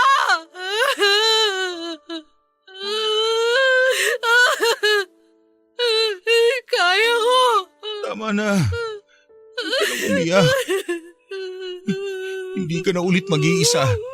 Sasamahan kita. I'm sorry. Ang totoo, nung araw na nalaman kong may cancer ako, gusto talaga kita tawagan nun. Kasi ikaw lang naman ang nakakausap ko eh. Pero naisip ko na para saan pa? Mamamatay na lang din ako, bakit pa ako magiging pabigat sa ibang tao? Hindi ka naman ibang tao sa akin eh. Pero ayoko pa rin maging pabigat sa'yo. Tsaka ilang taon na ako nabubuhay na mag-isa. Anong bago kung mamatay na lang din ako na nag-iisa? Hindi. Hindi ka mamamatay. At hindi ka na rin mag-iisa. Sasamahan kita. Sasamahan ka ng pamilya ko. Lalaban tayo. At mabubuhay ka pa ng mas matagal.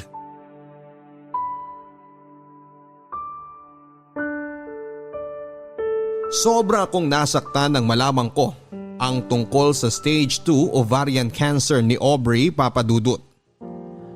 Alam ko namang wala namang kaming relasyon ni Aubrey. Pero sobrang espesyal niya na kasi para sa akin. Siguro sa iba, lalo na sa mga kaopisina ko, ay para siyang isang dragon na palaging nag-aapoy sa galit. Pero para sa akin kasi ay hindi nila nakita kung paano umamo at maging malambing ang isang dragon. Sa kabila ng pagiging perfectionist niyang boss, ay may tinatago siyang kabaitan na hindi niya ipinapakita sa lahat. Madalas siyang nagpapabili ng pagkain na para sa mga kaopisina ko kahit na hindi siya nakikihalubilo o kumakain na kasama namin. Nagpapabot din siya ng cake o regalo sa kung sino man ang may birthday.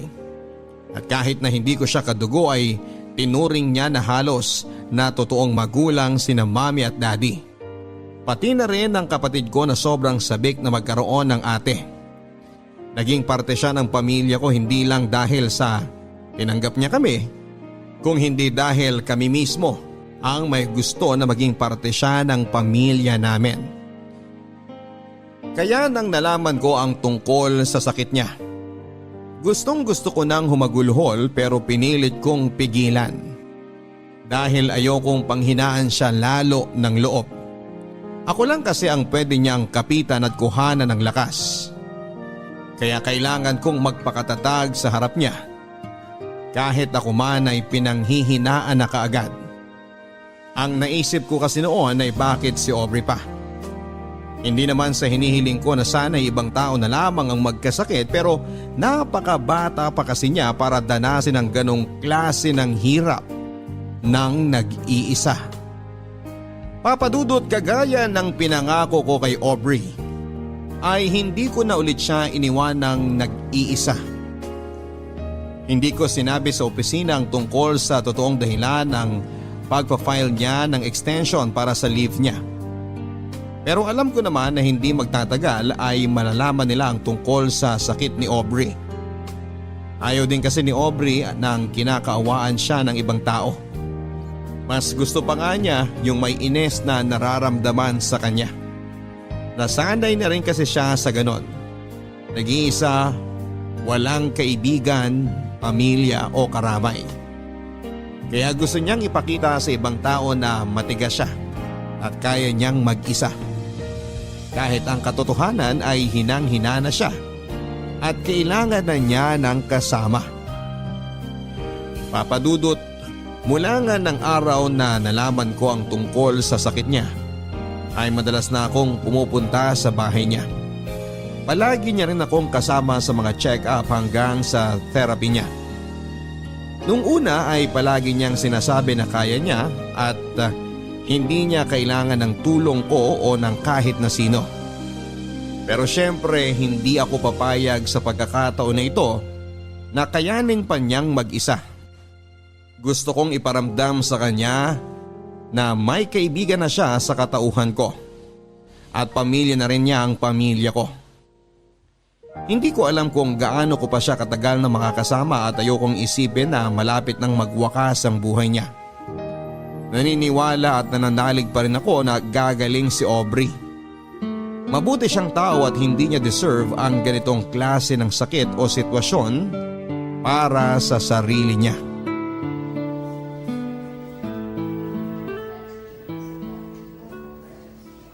Aubrey, sandali na lang to. 3 pasyente na lang at maaasikaso na tayo ng nurse. Mabuti naman kung ganon. Grabe, no?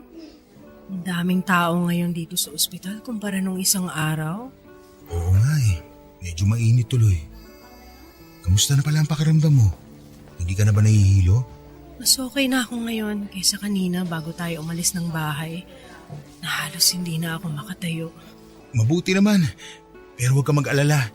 Kapag naasikaso na tayo ng nurse, makakakuha na tayo ng kwarto mo dito sa ospital. Ako na lang ang babalik sa bahay mo mamayang hapon para kunin ang iba mo pang gamit. Pwede naman kasing sa bahay na lang ako eh. Aubrey, kapag nag-start na ang therapy mo, hindi naman pwedeng napapagod ka sa biyahe. Kaya ayos na rin to. Hindi naman ako napapagod. Hindi ko lang talaga maiwasan ng mahilo paminsan-minsan. Ang totoo nga niyan, ikaw ang iniisip ko. Bakit naman ako? Eh, lakas-lakas ko. Kasi sinasamahan mo pa ako dito sa ospital bago ka pumasok sa opisina. Lagi ka na lang tuloy nag-half day tapos wala ka na halos matinong tulog at pahinga. Mas malalim na nga yung eye bags mo kaysa sa akin, no? Wala yun. Alam mo namang sanay ako sa puyatan. Dati kaya akong call center agent. Kaya kung puyat at pagod lang din, kayang-kaya ko yun. Saka naka-leave naman ako ngayon. Ayun na nga eh. Naubos na ang leave credits mo nang dahil sa akin. At least nagamit ko, di ba? Alam mo namang hindi ako pala bakasyon. Kaya kung hindi ko gagamitin yun sa pagsama-sama sa'yo, malamang itulog ko lang yun. Baka nga pala pumunta si Mami mamaya para may kasama ka kapag umalis na ako para kunin ang ibang gamit mo sa bahay. Isa pa yan. Sa totoo lang, nahihiya na rin ako sa family mo. Pati sila naaabala ng dahil sa akin. Yung pagluluto ng mami mo ng mga pagkain na pwede ko lang kainin, tsaka yung pagdalo ng kapatid mo sa bahay para masamahan ako kapag nasa opisina ka. Lahat tuloy sila apektado ng sakit ko na to. Ayan ka na naman eh. Sabi ko naman sa'yo, di ba? Si Mami nagsuggest na ipagluto ka ng mga kakainin mo. Saka yung kapatid ko, enjoy na enjoy siya lagi makipagkwentuhan sa'yo. Siya pa nga nag-aalala na baka napapagod ka na raw sa kadaldalan niya eh. Kaya huwag ka na mag-isip ng kung ano-ano, okay? Ito kasi talaga yung ayoko eh. Minsan na nga lang ako mapalapit sa ibang tao. Nagiging pabigat pa ako. Kaya nga pinipilit ko na lang na ilayo ang sarili ko kasi ayokong dumating ang araw na... Shh! Tama na, Aubrey. Hindi ka na iba sa pamilya ko. Nakita mo naman kung paano ka nila tinanggap nung unang beses ka pa lang nilang nakilala, hindi ba? Kaya wag na wag mong iisipin na nagiging pabigat ka sa amin. Thank you, Dexter, ha? Thank you talaga sa inyong lahat.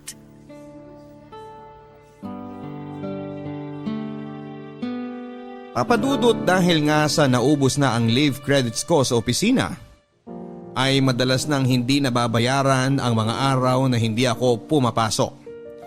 Pero sinisigurado ko na bago ako mag half day o mag leave ay natapos ko ng lahat ng mga trabaho na dapat kong tapusin. Minsan nga ay dinadala ko na rin ang mga yon sa bahay para lang hindi ako maabutan ng deadline. Hindi rin kasi ako pwedeng mawala ng trabaho, lalo na ngayong tumutulong na rin ako financially para kay Aubrey.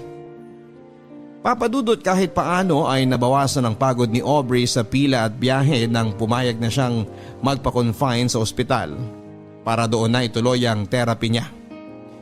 Nang nalaman din ng pamilya ko ang tungkol sa sitwasyon ni Aubrey ay sila nang nag-offer ng tulong para sa kanya.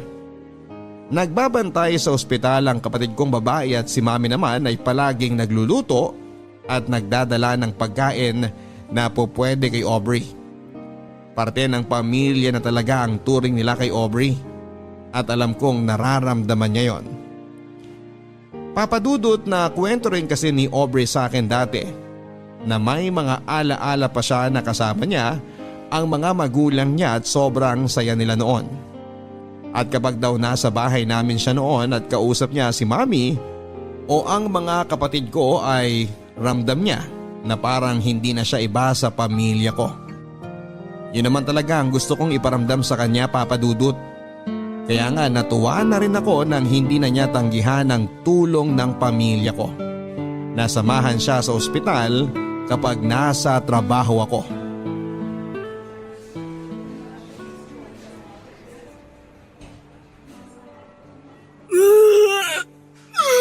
Sige, ilabas mo lang lahat yan. Pagkatapos, gagaan na ulit ang pakiramdam mo.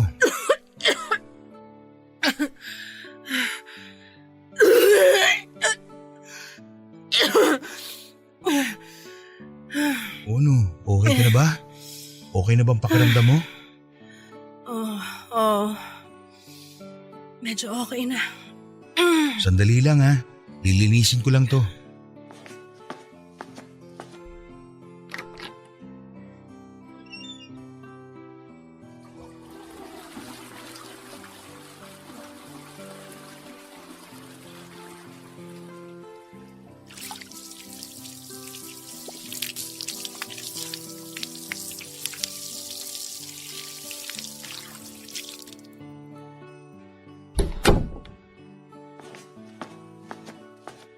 Gusto mo bang matulog muna?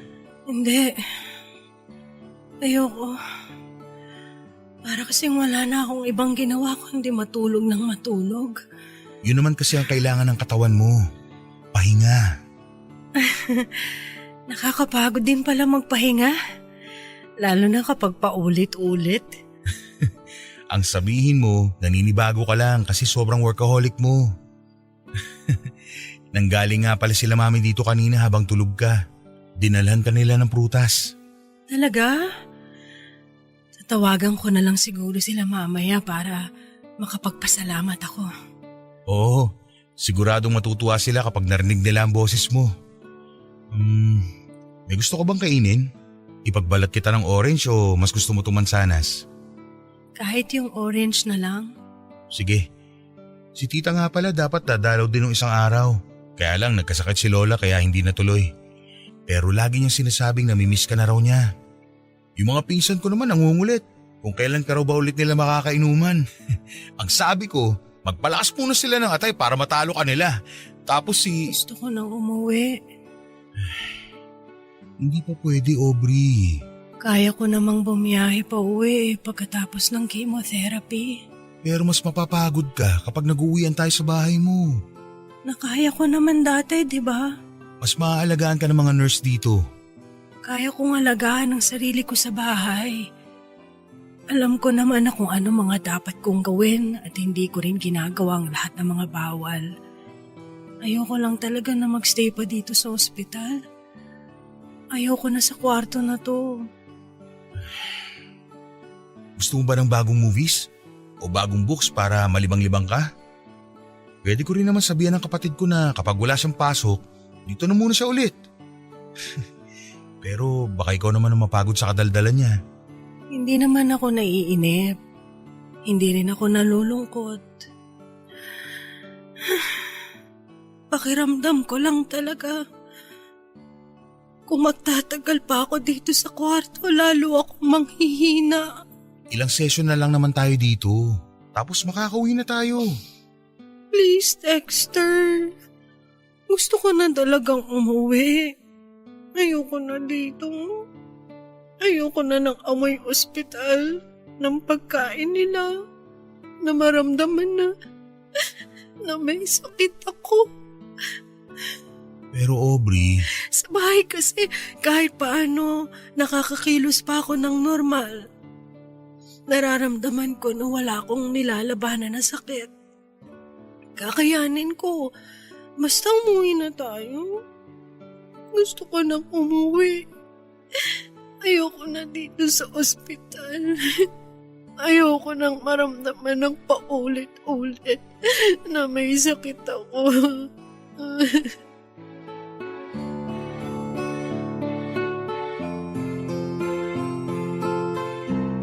Papadudot pakiramdam ni Aubrey ay mas nanghihina siya kapag nakakonfine siya sa ospital. Kahit para sa akin ay mas convenient pa ngayon dahil may 30 minutes din ang biyahe namin tapos ay pipila pa kami. Pero hindi ko na nga napilit pa si Aubrey na magstay kami sa ospital. Papadudot pagkalipas ng 2 araw ay umuwi na kami sa bahay ni Aubrey.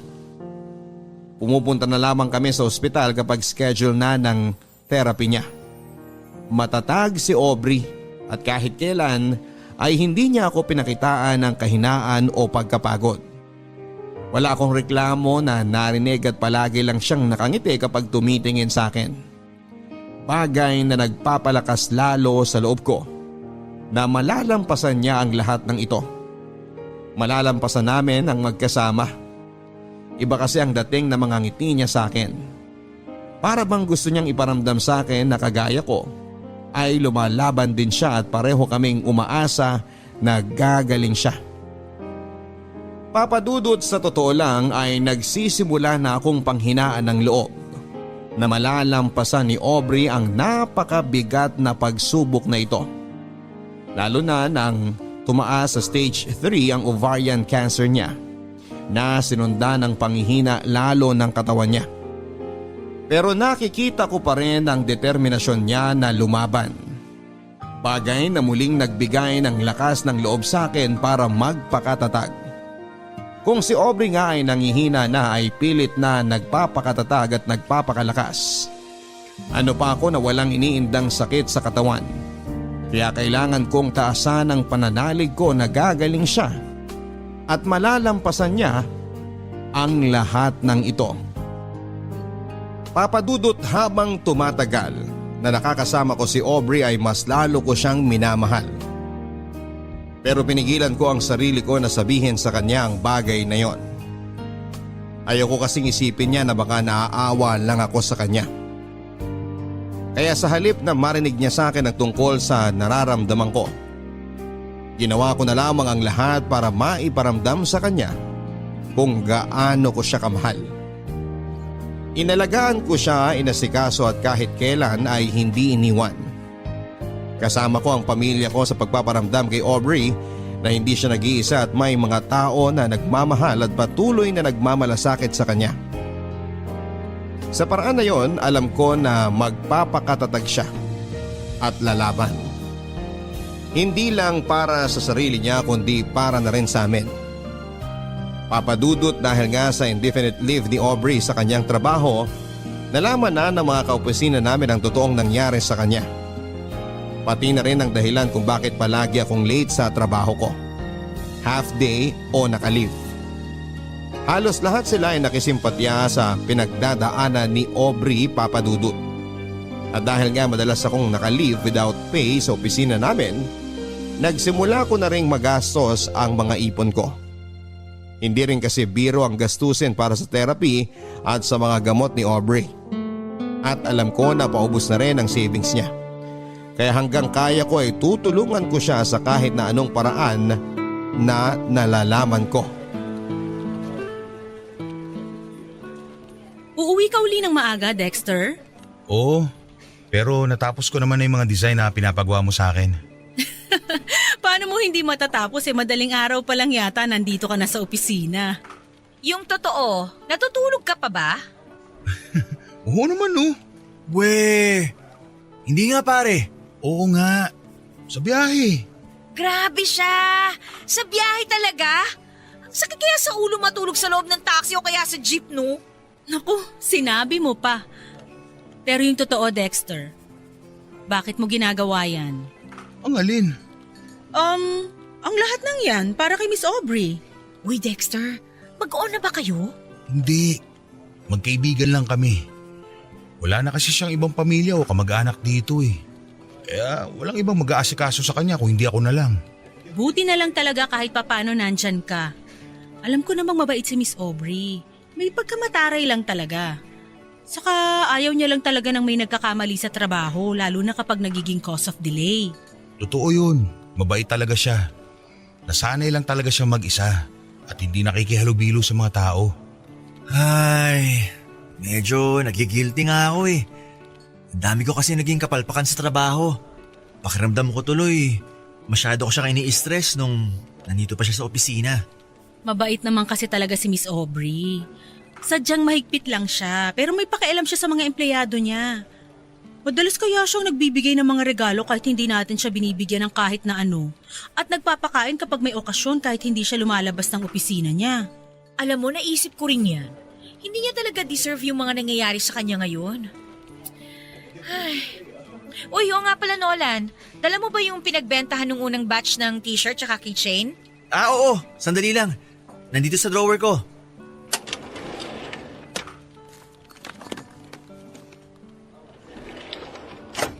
O pare, tanggapin mo to. Oh, para saan tong sobre ng pera? Konting tulong para kay Miss Aubrey. Nitong mga nakaraang buwan kasi, nag-isip kami kung paano kami makakatulong sa kanya. Sa inyong dalawa. At ito ang naisip naming paraan. Gumawa kami kasi ng fundraising dito sa office. Nagpagawa tsaka nagbenta kami ng mga t-shirt at tsaka keychains. Alam namin na medyo maliit na halaga pa lang yan kumpara sa gastusin niya ngayon. Pero sana makatulong. Malaking tulong na to para sa kanya. Yung pag-aalala niyo pa lang sa kanya at paggawa ng mga ganitong bagay. Sobra-sobra na kayong pasasalamatan ni Aubrey kapag nalaman niya to. Basta pare, kung may iba pa kayong kailangan ni Miss Aubrey na pwede namin maitulong, magsabi ka lang ha. Palaging kasama si Miss Aubrey sa mga dasal namin. Naniniwala kami na malalampasan niya ang lahat ng to. Salamat talaga sa inyo ah. Sobrang laking tulong nitong ginagawa niyo para sa kanya. Para lalong mapalakas ang loob niya. Huwag kayong mag-alala. Makakarating ang lahat ng tulong at mensahe niyo para kay Aubrey. Papadudot, hindi ko inaasahan ang ginawang pag-abot ng tulong ng mga kaopisina ko kay Aubrey. Alam ko naman na nagiging usap-usapan na si Aubrey sa trabaho dahil sa sakit niya. Pero hindi ko alam na gumawa na pala sila ng paraan para makatulong. Akala ko kasi ay wala talaga silang pakialam kay Aubrey. Dahil sa paniniwala nga ng mga ito na masama ang ugali niya. Pero heto sila at nagkaisa na gumawa ng fundraising para makapagbigay ng financial support. Papadudot nang sabihin ko kay Aubrey ang tungkol sa tulong na inabot ng mga kaopisina namin at patuloy na pagbebenta ng mga ito ng t-shirt at keychain para makalikom pa ng pera, ay hindi na niya napigilan ang sarili niya na maiyak. Nagigilty daw siya dahil pakiramdam niya ay hindi naging mabuti ang treatment niya sa mga ito. Pero heto sila at nagmamalasakit para sa kanya. Kaya raw kapag nabigyan siya ng isa pang pagkakataon ay babawi siya sa mga ito. Papadudot sinabi ko naman sa kanya na wala siyang dapat na ipag-alala. Dahil naiintindihan ng mga kaopisina namin na ginawa niya lang ang tama pagdating sa trabaho. At alam ng mga ito kung gaano siya kabuting tao. Hindi niya kailangang bumawi dahil lumaban at gumaling lang siya sa sakit niya ay sapat na yon para masuklian lahat ng tulong na ibinigay ng mga taong nagmamalasakit sa kanya. Nakausap ko yung kapatid mo kanina sa telepono. Ang kulit-kulit pa rin talaga. Kung pwede raw na dito na lang siya sa bahay matulog araw-araw para may kasama siyang manood ng K-drama. Ang sabi ko naman, kapag weekends na lang para pwede siyang magpuyat, diba? Dexter? Okay ka lang? Naririnig mo ba ako? Ha? Oo, okay lang. Bakit naman hindi ako magiging okay? Ano nga yung kinukwento mo? Tungkol kay mami, hindi ba? Ay, tungkol sa kapatid mo, ang sabi ko. Kausap ko siya sa telepono kanina. Ah, oo nga. Sorry. Medyo nabibingi lang ako. Last session na nga pala natin sa chemotherapy mo next week, no? Nag-file na rin ako ng leave for 1 week. Bakit magli-leave ka pa? Wala ka ng leave credits, di ba? Hindi na yan mababayaran ng kumpanya. Kaya dapat pumasok ka na lang noon. Okay lang. Gusto ko kasi sana na mag-celebrate tayo pagkatapos ng last therapy mo. Para saan? Tapos ng birthday mo Hindi ko rin naman birthday. Walang may birthday. Gusto ko lang na magkaroon ng advance celebration kasi sigurado naman ako na pagkatapos ng last session ng therapy mo, kagaling ka na. Hindi ka pa rin nawawala ng pag-asa. Kahit kailan, hindi naman ako nawala ng pag-asa eh. Araw-araw ka kayang pinagdadasal ni na mami at tita. Pati na rin ang mga kaopisina natin. Saka sinabi ko naman sa'yo, hindi ba? Kahit hindi ako nurse o doktor, alam ko nagagaling ka. Hindi ko na talaga alam kung paano ka papasasalamatan. Kayong lahat, lalo na ang pamilya mo.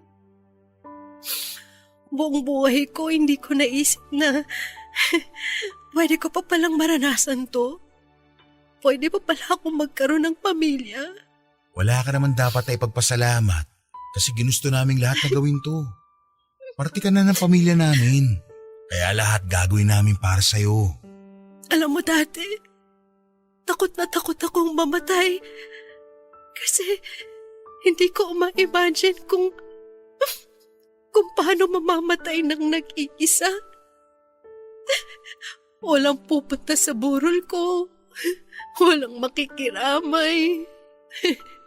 Walang iiyak. Aubrey, hindi ka na nag-iisa ngayon. At hindi ka rin mamamatay. Ngayon hindi na ako takot. Pero handa na rin akong lumaban. Kasi honestly, nawala na ako ng pag-asa noon eh. Tinanggap ko na hanggang dito na lang talaga ako. May pag-asa pa tayo. Kakayanin natin to. Ay. Oo. Kakayanin ko pa. Dahil sa tuwing nakikita ko kayo ng pamilya mo, pakiramdam ko, nabubuo ulit ako. At sa tuwing hawak mo ang mga kamay ko kagaya ngayon, lumalakas ako. Kaya nga hindi ko nabibitawan itong mga kamay mo kahit kailan.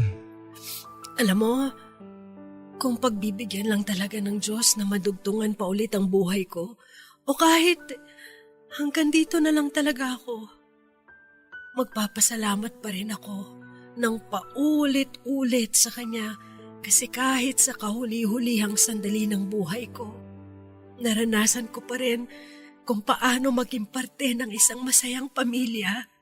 Basta lalaban pa rin tayo ha. Walang susuko sa atin. Sasamahan kita kahit na anong mangyari. Hinding-hindi ka nabibitiwan ng mga kamay ko. Oo, lalaban ako. Lalaban ako para sa'yo. Para makasama ko pa kayo ng mas matagal.